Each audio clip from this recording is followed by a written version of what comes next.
I was a tech reporter, and I was at Newsweek when basically it went under. And in 2012, and I got laid off, and I was 52 years old.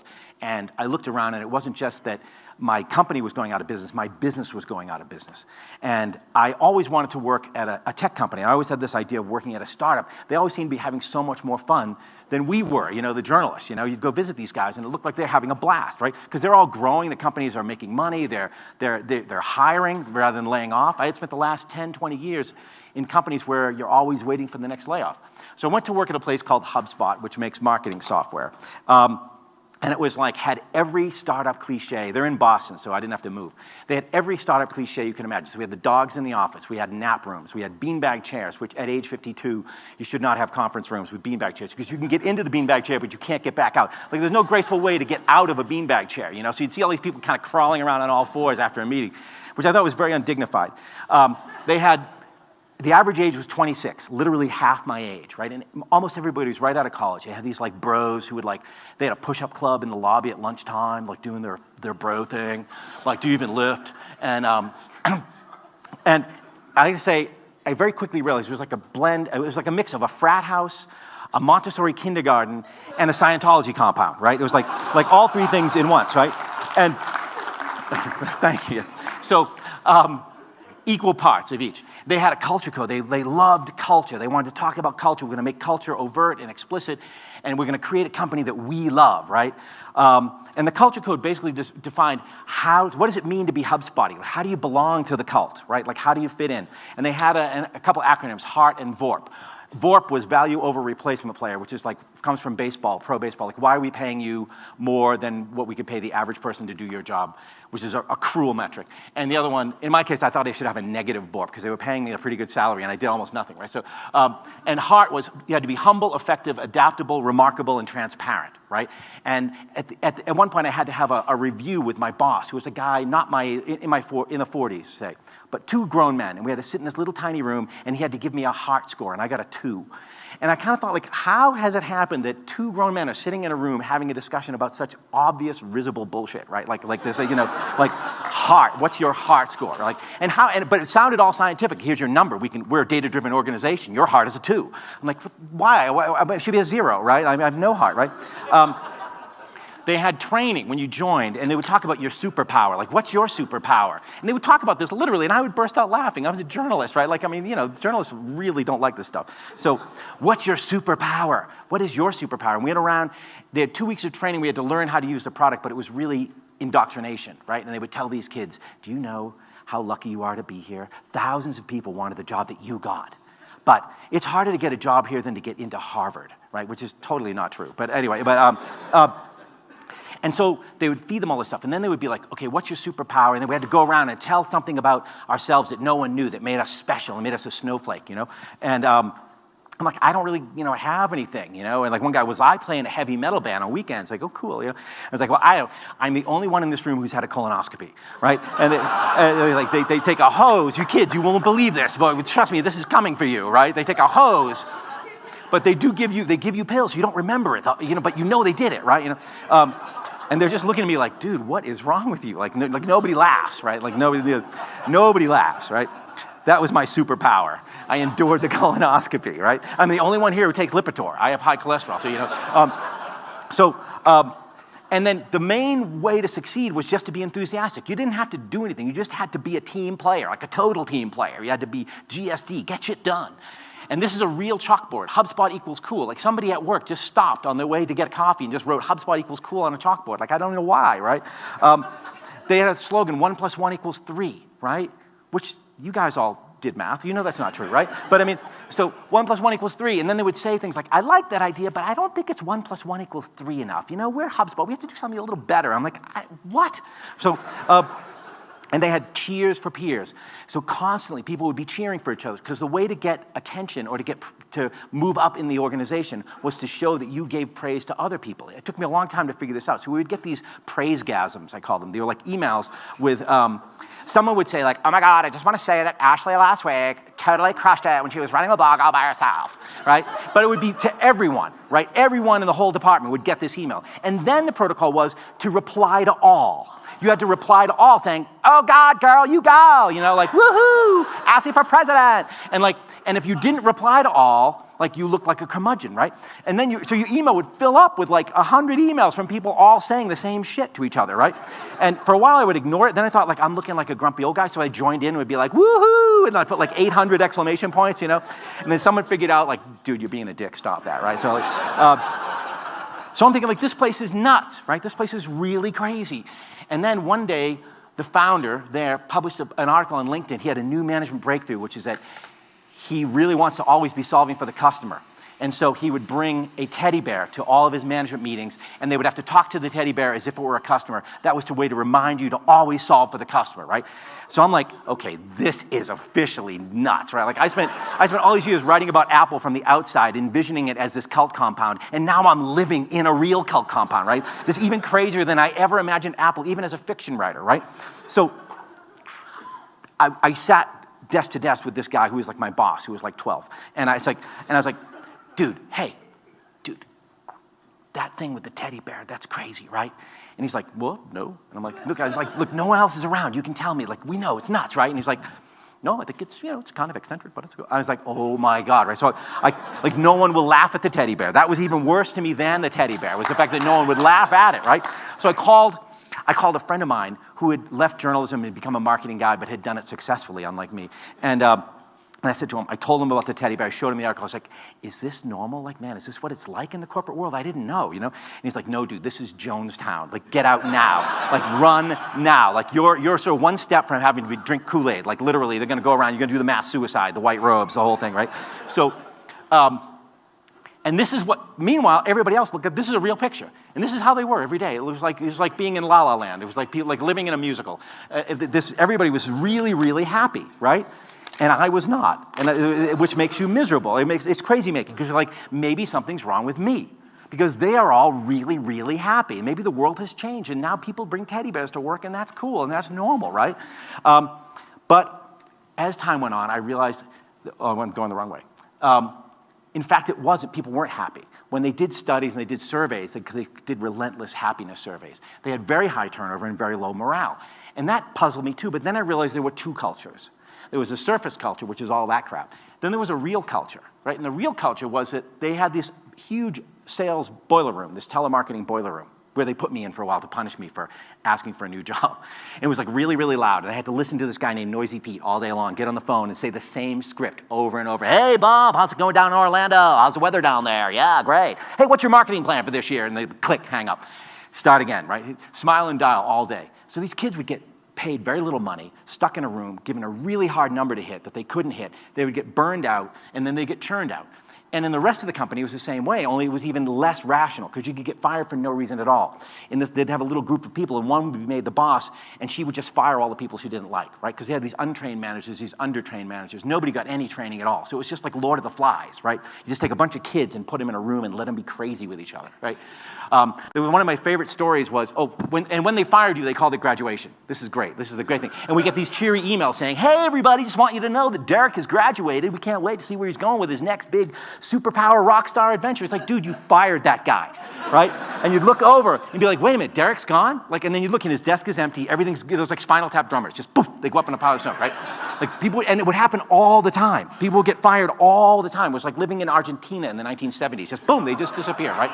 So, and then I realized they don't even think this is a problem. They think this is great. The high turnover thing was actually like they would say, you know, they would explain it by saying, well, you know, we're rock stars and we can only play with other rock stars. So, you know, if you weren't a rock star, you got graduated, right? And this wasn't even unique to them. It came from Netflix. This is from the culture code, but this came from Netflix. We're a team, not a family, right?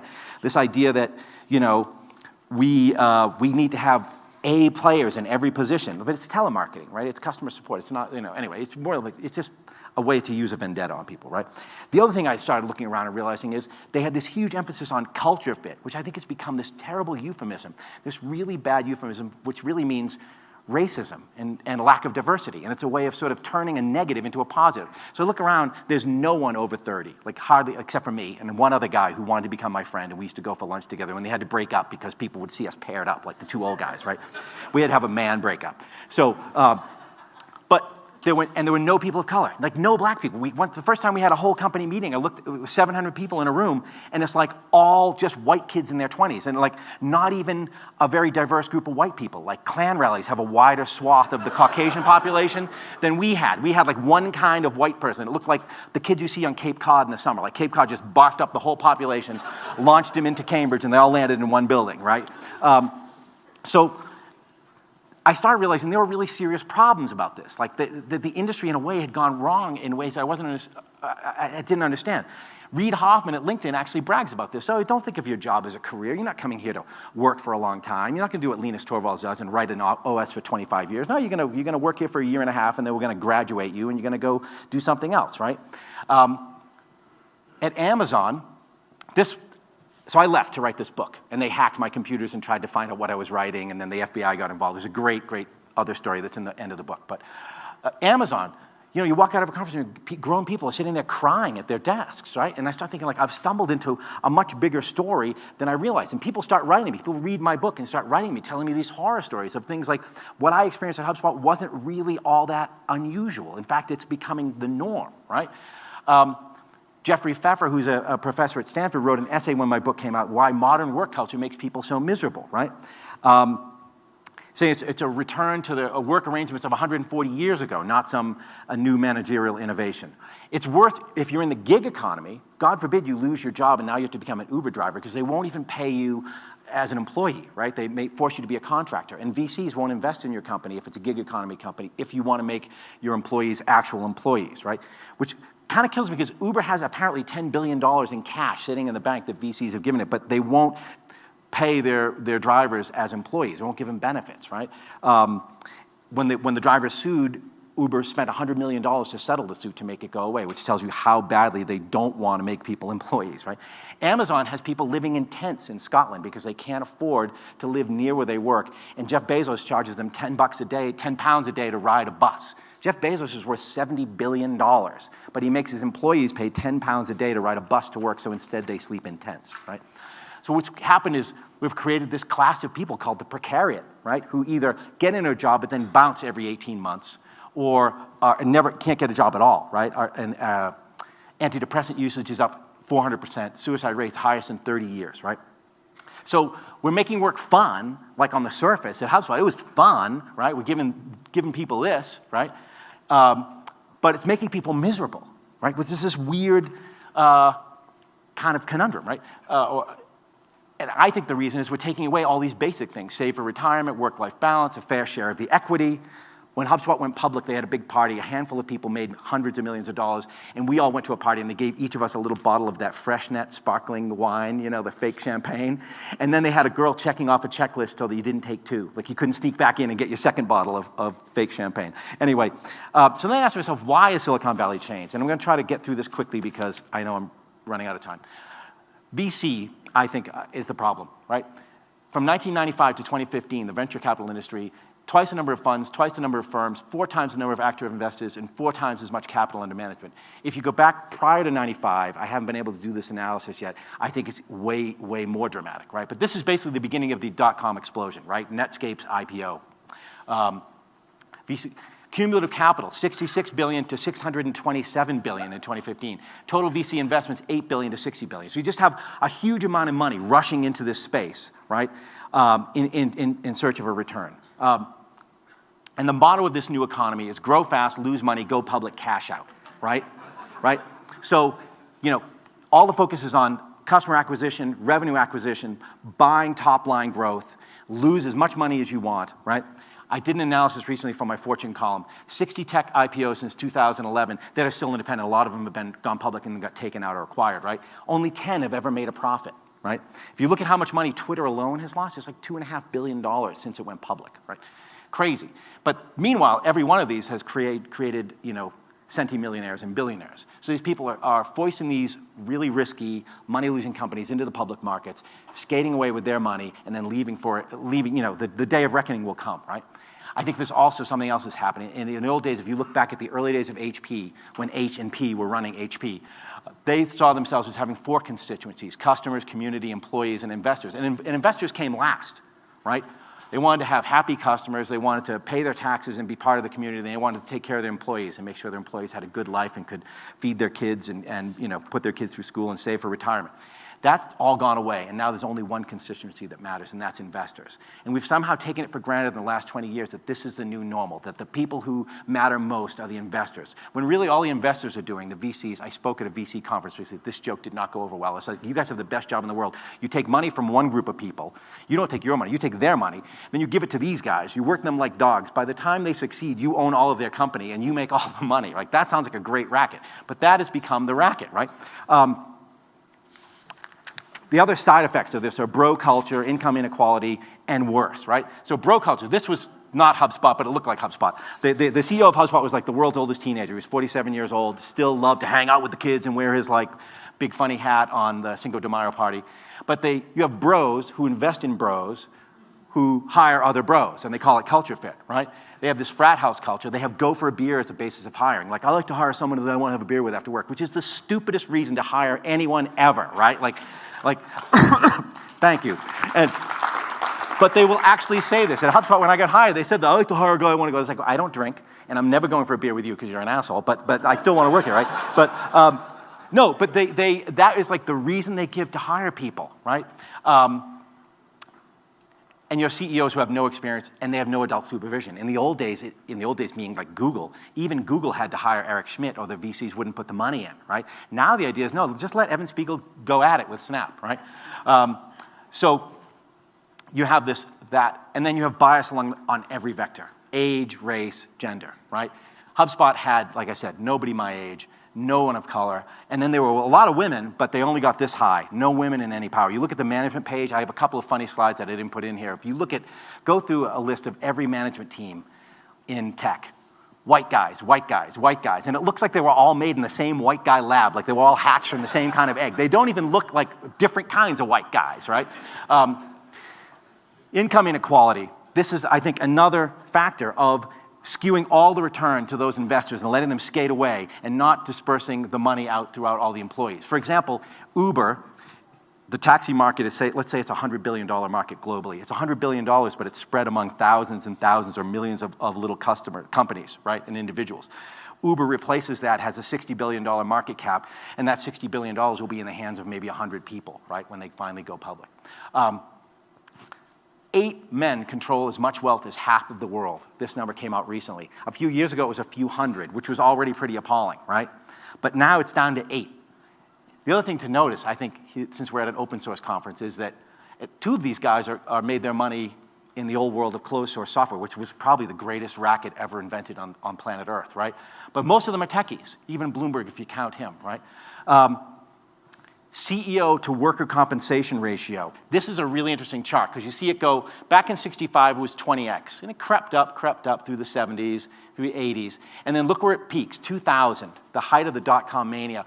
Boom, look who's making all the money, the CEOs, 376. And then you think, okay, the crash comes, everything will settle back down, but it doesn't. It comes back down to 300 now. So it's basically, it went way off the rails and then stayed there. And then worse, right? To recap, I think the financialization of the economy, where the finance industry now is 20% of GDP, leads to only investors matter, leads to 8 men control half as much money as half the world, control as much money as half the world, leads to the precariat, this angry mob of people who have nothing, right? Which leads to this, Brexit and, he who shall not be named, right? But the precariat, I think, lashed out. People lashed out. People realized they're getting screwed, and they lashed out at the ballot box. It was the last bit of power people have. Is I may not have any money, I may not have a pension, I may not have health insurance, but I got one thing that even Larry Ellison has is I have a vote. I have as much of a vote as Larry Ellison, and I'm going to use it, and I'm going to screw you with it, right? So if we keep going in this direction, I think we end up here. This is a guy who made a lot of money on Amazon, one of the early investors, who 2 years ago said, the pitchforks are coming for us. This is a story from the New Yorker recently, Doomsday Prep for the Super Rich, which I highly recommend you read. Evan Osnos wrote this thing about how people like Peter Thiel are now bugging out for New Zealand and making bolt holes, right? Trying to escape from the mess they've created. Like, instead of taking their billions of dollars and trying to fix the system we have by paying taxes. Apple has $264 billion in cash sitting outside the country and won't bring it back unless they get a special break. Why don't they want to pay taxes? And they complain, we don't have any STEM grads. We'll pay your fucking taxes, right? So, fix your schools, right? So instead, they're going to bolt hole out, and they're going to live in New Zealand. They're going to live in bunkers, right? Seriously, they're going to live in bunkers with their billions of dollars, which to me is insane, right? Which is another way of saying, I came around to realize Richard Stallman was right? Like, after all those years, I made fun of Richard Stallman. I'm like, oh my God, I've turned into Stallman, right? I'm 56 years old now. I've become Richard Stallman. You're supposed to become more conservative as you get older. I've become a crazy Bernie Sanders liberal, right? But I think Stallman did see this. Stallman saw what happens with Microsoft. Where does that lead to? Yeah, Bill Gates becomes the richest guy on earth. And you have this income inequality, you have this disparity, and you have this huge mass of people who rise up and create problems for all of us, right? We make this joke on Silicon Valley. I don't want to live in a world where someone else makes the world a better place better than we do. And we kind of make a joke about how techies all talk about making the world a better place.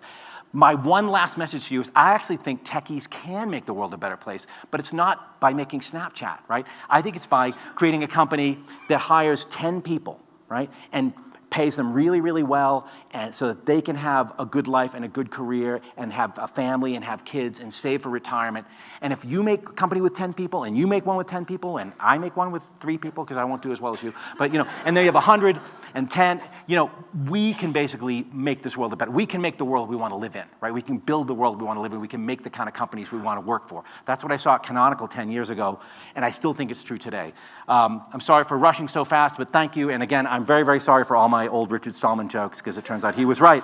Thank you very much.